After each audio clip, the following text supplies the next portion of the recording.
Buenas tardes, mis queridos talmidim. Nos encontramos hoy a 8 de Shevat, Baruch Hashem, y como siempre nosotros iniciamos este estudio de Torah, de Sharei Hamidot, de la corrección de las cualidades, con una anécdota del Talmud, Baruch Hashem.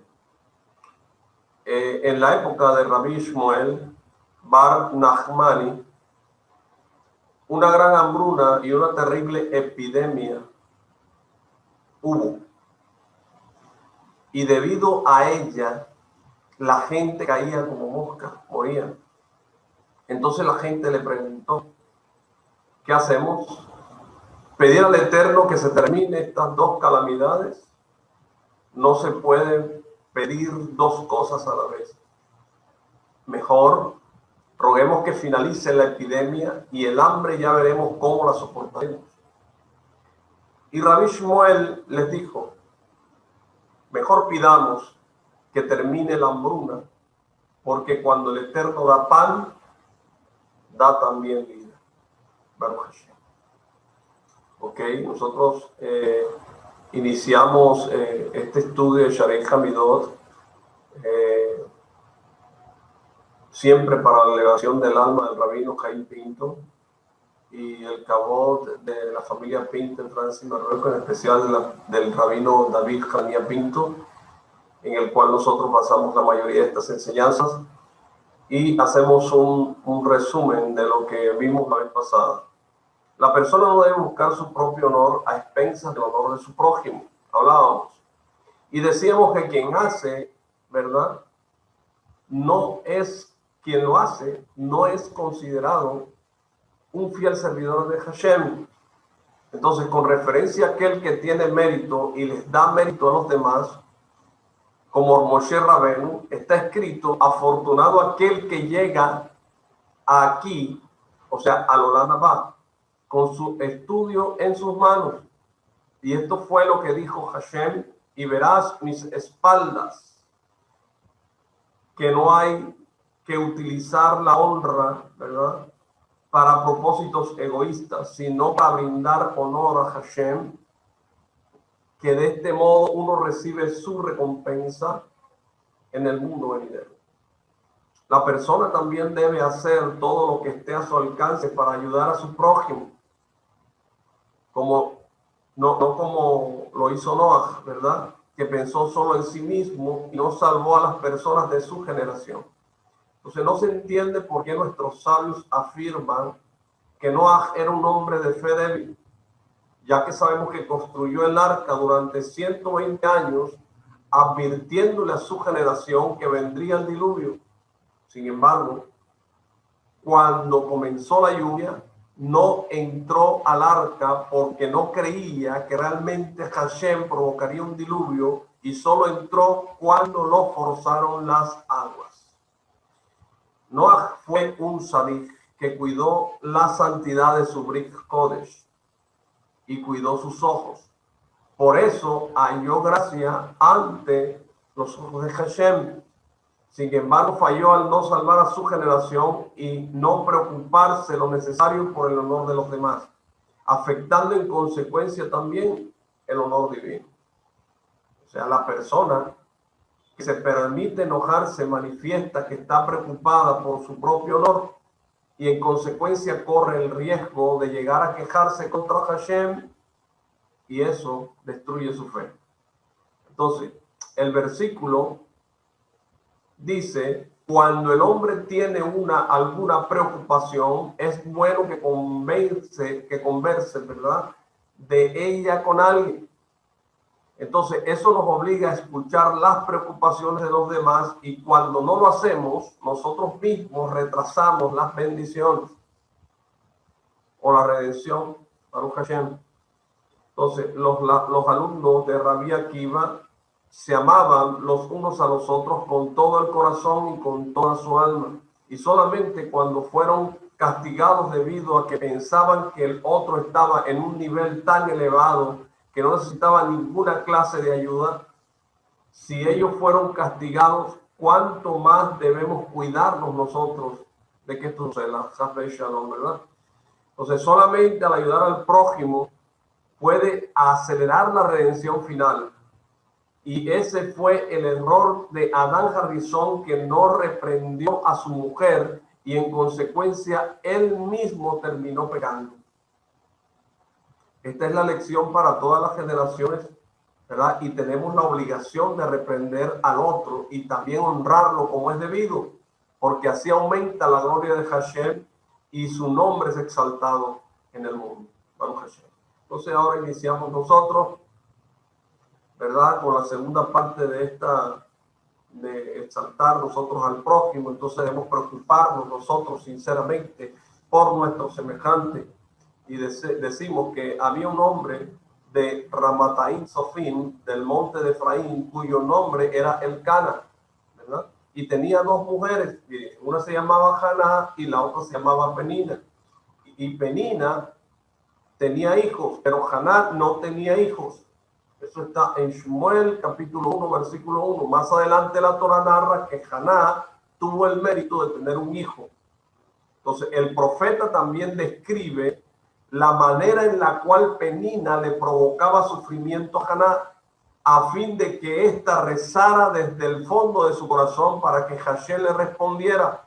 Esto está en Badrán 16a.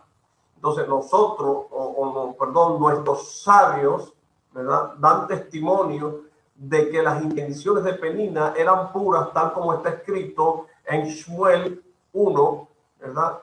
Capítulo 1, versículo 6.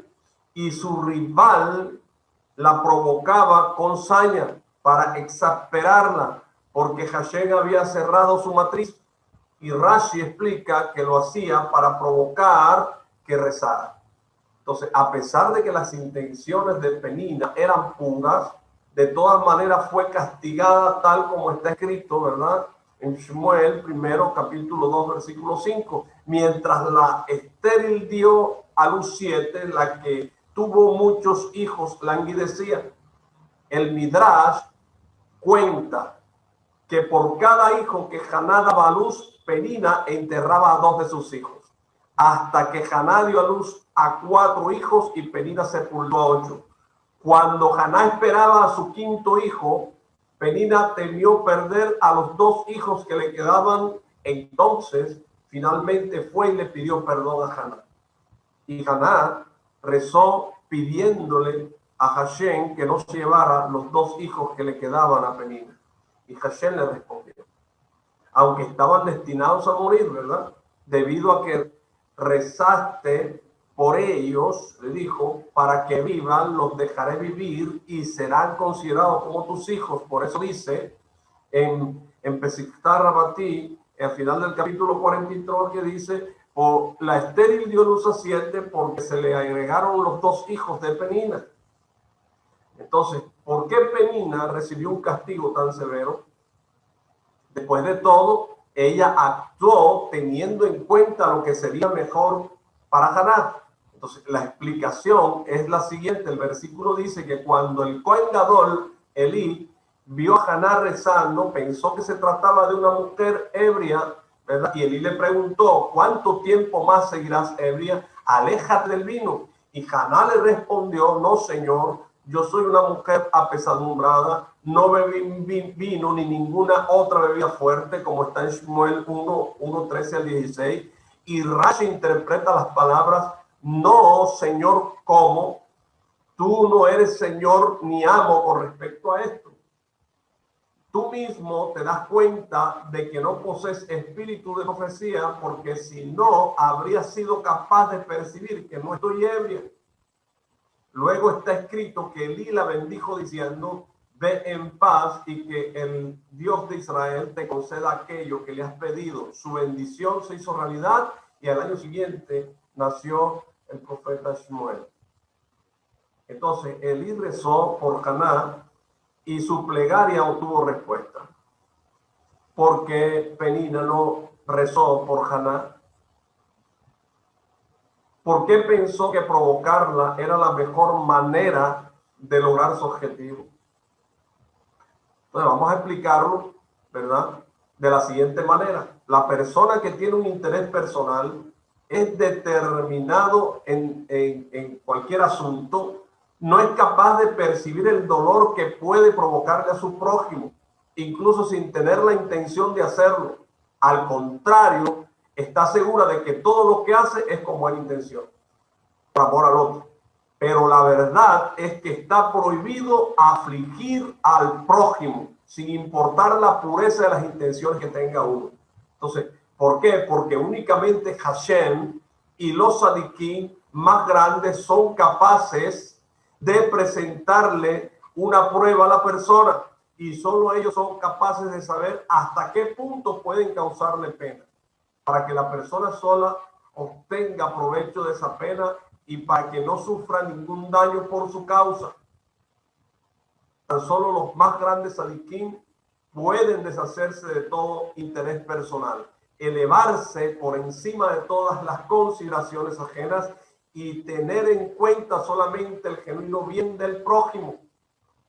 Dado que tanto Penina como Haná estaban casadas con el Cana, es imposible que la única intención de Penina al afligir a Haná fuera beneficiarla. El Radak, en Shemuel capítulo 1, Shemuel 1, capítulo 1 al versículo 6, el Radak hace un comentario y dice que cuando un hombre está casado con dos mujeres, estas se denominan rivales. A pesar de que Penina pensó que estaba actuando correctamente, el hecho de que Hashem la castigara es una señal que cuando la afligía sentía cierto placer personal, tal como está escrito en Shmuel 1, capítulo 16, versículo 7, que dice: Hashem mira el corazón. Penina debería haber comprendido que tenía intereses mezclados y evitar provocar sufrimiento a Haná, como dicen los sabios en el Tratado de Lubin, Siena. Es preferible que te sientas, ¿verdad? Que te sientes, perdón. Es preferible que te sientes y no hagas nada en vez de afligir a Haná para provocar que rezara con más fuerza. Penina debería haber rezado por ella sin que Haná notara, ¿verdad? Penina fue castigada por la manera en la cual decidió actuar. Entonces, en este sentido, el profeta menciona a Haná antes que a Penina.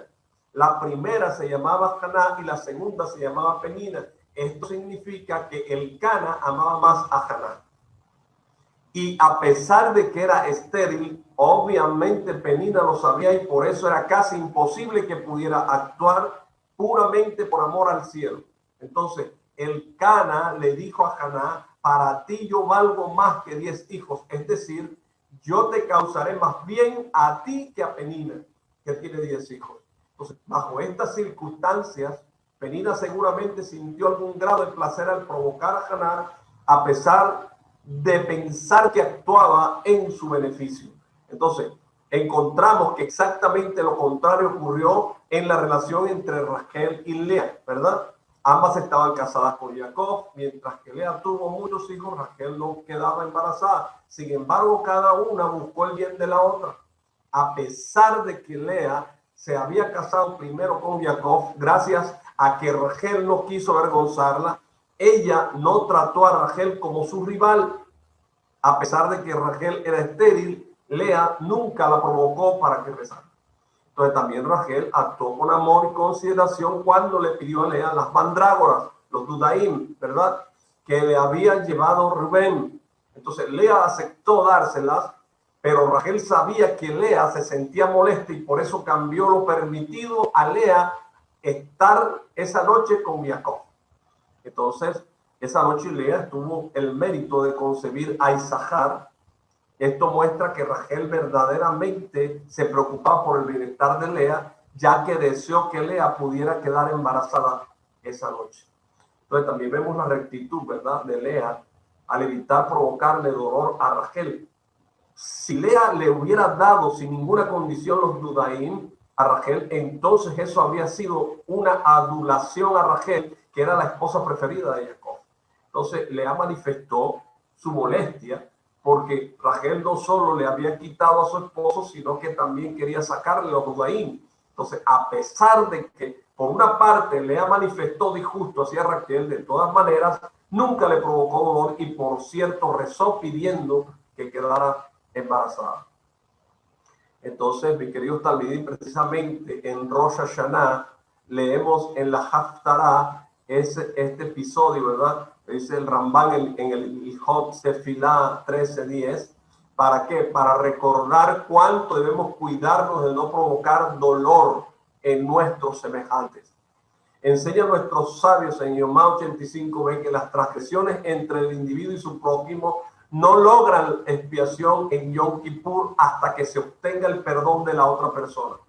¿Esto qué significa? Esto se aplica incluso a aquello que uno hizo supuestamente para beneficio del otro.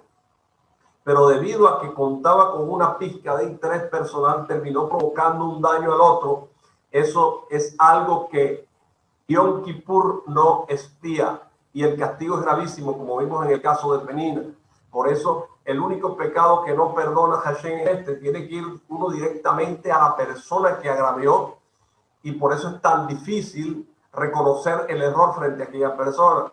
No solo está prohibido afligir al prójimo, sino si uno tiene algún interés personal en el asunto, sino que también está causando una transgresión, si le da un consejo no tan bueno.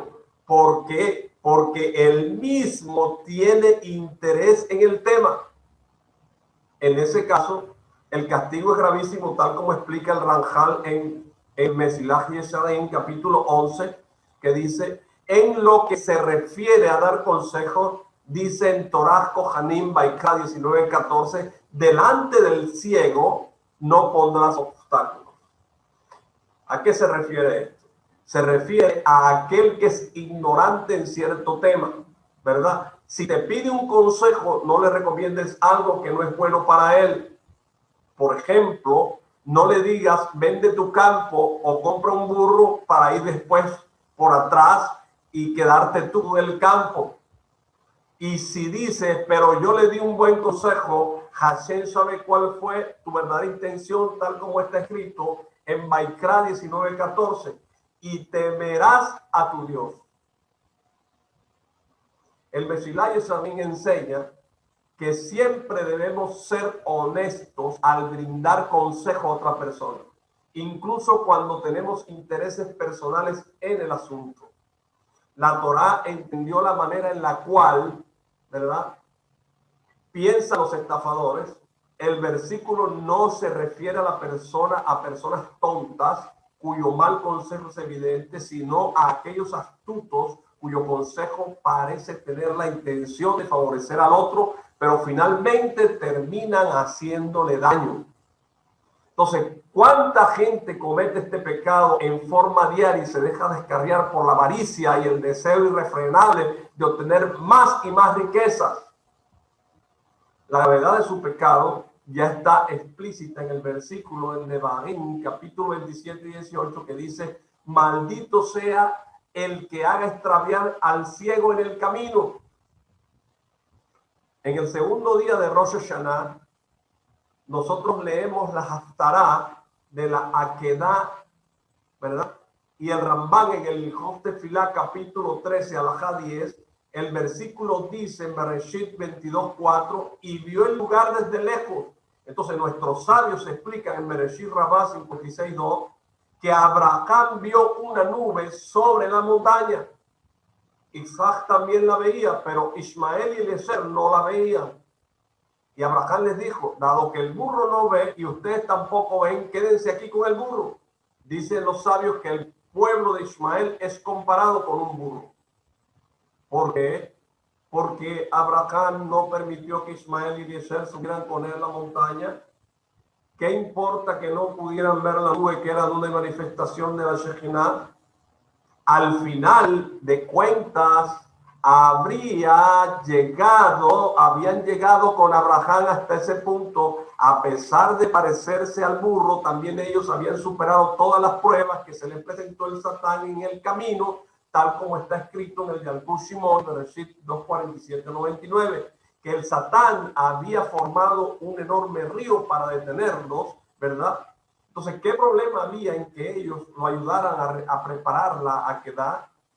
Entonces, por el contrario, serían testigos del enorme sacrificio de Abraham por cumplir con la voluntad de Hashem, y eso sería un enorme Kiddush Hashem, santificación del nombre divino. Entonces, podemos explicarlo de la siguiente manera. El hecho de que Ismael y Eliezer no pudieran ver la Shejina, pero que Isaac sí la viera, les provocó sufrimiento. Además, cuando vieran la grandeza de Isaac a la hora de la Akedah, aumentaría enormemente la pena de ambos por no lograr llegar a tal elevación. Probablemente en el momento de la Akedah, Isaac vería muchas otras revelaciones que ellos serían incapaces de ver, ¿verdad? Entonces, además, Abraham temía que la integridad de Isaac fuera dañada si precisamente en el momento de la Akedah él veía frente a sus ojos a personas inferiores a él. Entonces, eso podía que provocar un leve sentimiento de orgullo por sus propios logros espirituales. Si bien es bueno sentir orgullo por los logros espirituales, si en ese momento Isaac llegaba a sentir el mismo interés personal, eso afectaría la integridad de la Akedah. Por eso, nuestro patriarca Abraham prefirió dejarlos atrás. Además, esto los llevaría a reflexionar preguntándose por qué no habían tenido el mérito de ver la Shejinah, llevándolos a volver en Teshuvah. A partir de todo esto vemos que Abraham no quiso ofender a los jóvenes al dejarlos atrás, sino que únicamente pensó en el bien de ellos y en el bien de su hijo Isaac, para que fuera un sacrificio íntegro, sin ninguna falta por haber provocado dolor al prójimo. Entonces, ¿por qué? Porque por cierto, Hashem no deseaba que el individuo haga una buena acción a costa de la honra del prójimo o de su sufrimiento. Por esta razón, Abraham decidió no actuar, no llevarlos con él, sino ordenarles que se quedaran al pie de la montaña con el burro. Esto implicaba que así como el burro no se ofende si se queda aquí, así tampoco ustedes tienen que ofenderse por el hecho de que yo los deje aquí y no poder presenciar el sacrificio de Isaac. Entonces, de esta manera también ayudarán a que Isaac no pierda su integridad, sintiendo orgullo por pensar que está en un nivel superior al de ustedes. Entonces, Abraham fue sumamente cuidadoso en la manera que les habló para no ofenderlos de ninguna manera. Entonces, dice el versículo en Bereshit 22:5, yo y el joven iremos hasta allá. ¿Esto qué indica? Indica que Abraham Avinu, ¿verdad? E Isaac Avinu tuvieron el mérito de elevarse espiritualmente porque Abraham habló con palabras amables para no ofender a Ismael y a Eliezer. Entonces, la única forma de lograr una elevación espiritual continua es evitando ofender a los demás. Se tiene que evitar esto.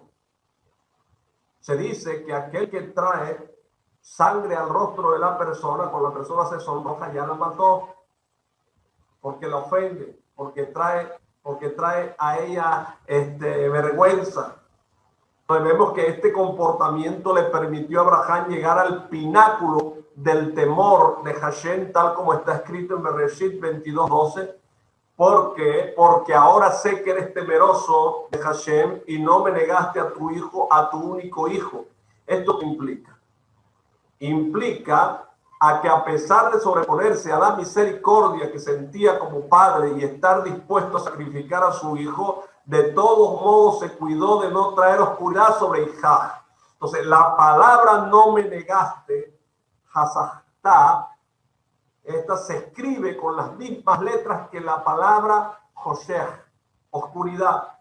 Entonces, si Isaac hubiera sentido, aunque sea una pizca de orgullo a causa de la presencia de Ismael y de Eliezer, al comprender que solo él vio la Shejinah y que él fue el elegido para la Akedah, para el sacrificio, entonces no habría alcanzado la perfección espiritual necesaria para la edad. Entonces, esto muestra que muestra la perfección, ¿verdad?, de conciencia que logró nuestro patriarca Abraham, a pesar de que se encontraba camino a cumplir un acto sumamente elevado. Entonces tuvo claridad mental necesaria para preocuparse por los detalles pequeños. Su único deseo, ¿cuál era? Era cumplir con la voluntad de Hashem de manera perfecta, porque el tzadik siempre cumple mitzvah perfectamente. Les gusta cumplirla de la manera perfecta.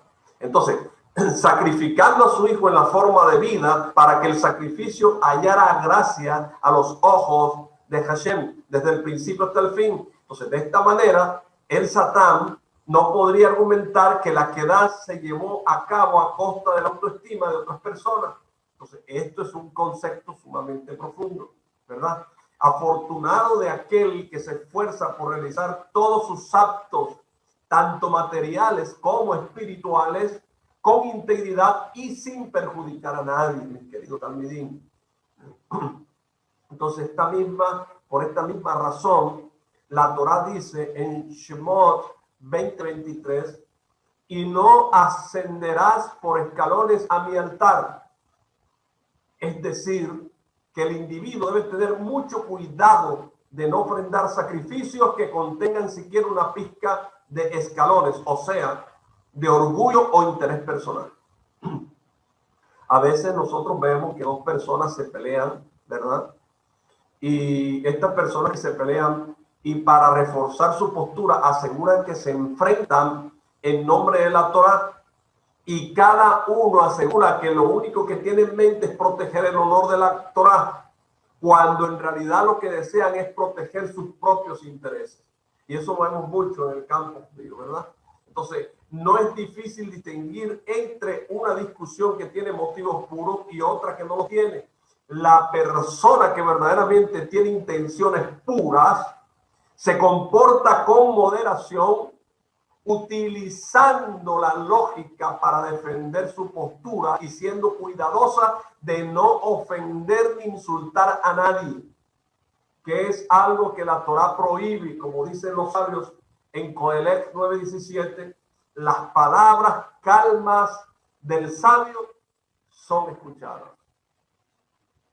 Pero, mis queridos también, si la discusión provocara daño a alguna persona y el instigador tiene algún interés personal, tanto financiero como de cualquier otra índole, entonces eso es señal de que se trata de una disputa que no es por amor al cielo. Muchas veces, ¿verdad? Hay una historia acá del Rab Pinto que cuenta que él le tocó arbitrar en desacuerdos en los cuales habían partes, estudiosos de Torah que estaban en desacuerdo, ¿verdad? Y las partes utilizaban citas de la Torah para apoyar su postura, cuando en verdad solo era una treta para poder ganar más dinero de una manera kasher. Entonces, sin ninguna duda, este no es el camino de la Torah, mis queridos amigos, y Hashem no perdona todo ese lashon hara. Entonces, nuestros sabios nos dieron una señal para diferenciar entre estas dos clases de disputas. Toda disputa que es por amor al cielo tendrá un resultado constructivo, pero aquella que no es por amor al cielo no tendrá resultado constructivo. ¿Qué clase de disputa fue por amor al cielo? La de Hillel y Shammai. ¿Y qué clase de disputa no fue por amor al cielo? La de Korah y sus seguidores. Si las personas que discuten fuera del tema o el objeto por el cual están disputando son grandes amigos, tal como Hillel y Shammai, que se respetaban y se honraban mutuamente, esto es una señal de que la disputa es en nombre del cielo. Pero si las dos partes son enemigas y se odian el uno al otro, como en el caso de Korah, que está dispuesto a apedrear a Moshe, entonces esa disputa no es por amor al cielo. Y el Satán es aquel que los empuja a pelearse. Esto es en verdad en todos los casos. Entonces explica, ¿verdad? Se explica entonces por qué Penina fue castigada. A pesar de que ella estaba segura de que actuaba por amor al cielo, Penina afligía a Haná y ésta no podía responderle, sino que se quedaba callada, y no solamente, sino que lloraba dentro del corazón. Entonces ella no podía responder ni explicar por qué razón no podía concebir. Es obvio, ¿verdad?, que no se trataba en absoluto de una disputa por amor al cielo, porque había una sola parte. Penina afligía a Haná, pero ésta no le respondía. Entonces, en efecto, se trataba de una disputa que no era por amor al cielo y que no podía tener un resultado constructivo. El castigo de Penina prueba su error. Solo por el mérito de Haná vivieron los dos hijos restantes de Penina. De esto que aprendemos la importancia de cuidar el shalom, la paz y las buenas relaciones en todo momento, y no tratar de lograr nuestros objetivos provocando dolor a los demás. Mis queridos talmidín, agradezco mucho que estuvieran conectados escuchando este shiur. Baruch Hashem, los espero el próximo jueves para continuar con otro estudio de Shaarei Hamidot. Hasta pronto.